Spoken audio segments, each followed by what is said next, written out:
شام 3 بجے کا وقت تھا۔ میں مراد آباد سے دلی جانے والی گاڑی میں بیٹھ گیا۔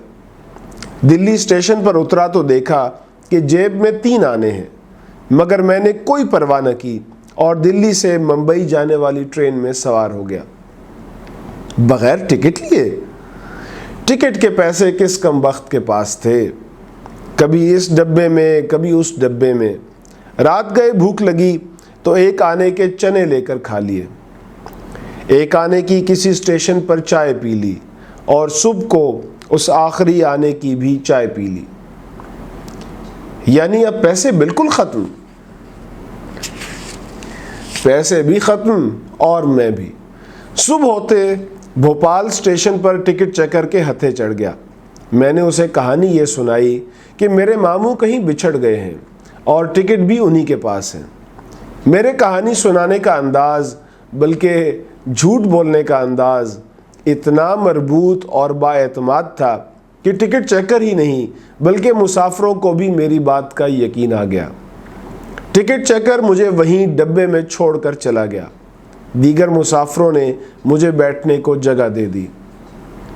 میں نے شکیل بھائی سے کہا، گویا بطور کہانی کار وہ آپ کی پہلی کہانی تھی۔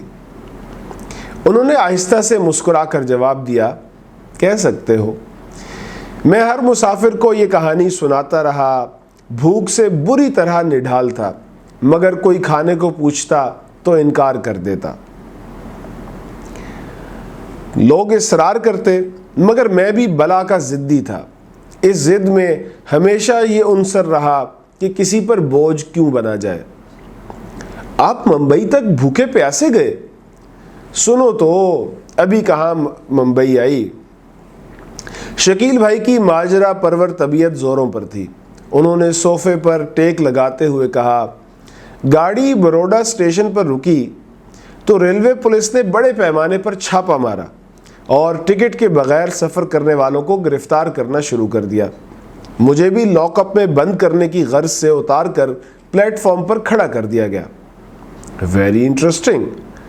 مجھے جیسے ہی پلیٹ فارم پر اتارا گیا، ڈبے کے سارے مسافر، کیا ہندو کیا مسلمان، سب کے سب ٹرین سے اتر آئے اور میری حمایت میں ریلوے پولیس سے الجھنے لگے۔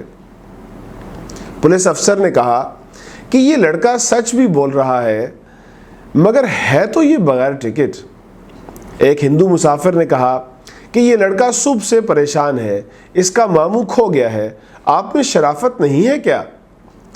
اس کا چہرہ تو دیکھو، یہ لڑکا جھوٹا ہو ہی نہیں سکتا۔ اگر یہ لڑکا جھوٹا نہیں ہے تو پھر اس کا ٹکٹ اور جرمانہ آپ بھر دیں۔ پولیس افسر نے میرے ہندو حمایتی سے کہا، یہ بات تو درست نہیں، لیکن اگر آپ اسے گرفتار کریں گے تو میں جرمانہ بھر دیتا ہوں۔ مگر آخر ہوا یہی کہ شکیل پر اعتماد کر لیا گیا۔ بات آئی گئی ہو گئی۔ شکیل کا سچ ان کے وہ حمایتی تھے جنہیں اس لڑکے سے جھوٹ کی توقع ہی نہیں تھی۔ شکیل کی یہ کہانی آگے آنے والے 2 ٹکٹ چیکروں کے سامنے بھی دہرائی گئی، مگر 11-12 برس کے لڑکے کے دل میں جو خوف پیدا ہو چکا تھا، اس نے وقتی طور پر ہوش و حواس گم کر رکھے تھے۔ ممبئی اسٹیشن پر ٹکٹ چیک ہونے کا اندیشہ دل میں جاگزیں تھا۔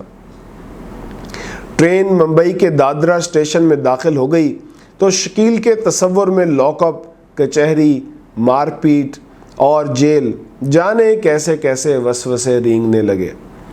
مسافروں نے پلیٹ فارم پر اترنا شروع کیا اور بغیر ٹکٹ سفر کرنے والا لڑکا ٹرین کی دوسری طرف اتر گیا اور اس نے ایک طرف کو پیدل چلنا شروع کر دیا۔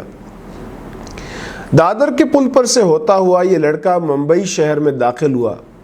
کہاں مراد آباد کا سبک اور نرم شہر، کہاں ممبئی۔ ہر طرف ٹریفک، ہر طرف انسانوں کا جنگل۔ کچھ دیر پہلے بھوک کی جو چمک ماند پڑ چکی تھی، وہ نمایاں ہوتے ہوتے یہاں تک پہنچی کہ مارے نکاہت کے 2 قدم چلنا دوبر ہو رہا تھا۔ کپڑوں پر نظر کی تو سفید کرتا پاجامہ مختلف رنگ بدلتا ہوا سیاہ ہو چکا تھا۔ یہ خجالت الگ تھی۔ ہر راہگیر سے بھنڈی بازار کا پتہ پوچھتا یہ لڑکا کسی طرح پیدل ہی چلتا رہا۔ سامنے ایرانی ہوٹل تھا، جیب میں پیسے ندارد، ناامیدی کی کیفیت میں ہوٹل کی طرف قدم اٹھائے اور 3 دن سے بھوک کے خلاف جنگ کرتا ہوا یہ لڑکا ہوٹل کے دروازے پر غش کھا کر گر پڑا۔ یہ تھیں سب رنگ ڈائجسٹ کے مدیر شکیل عادل زادہ کی کتاب زندگی سے چند سطریں۔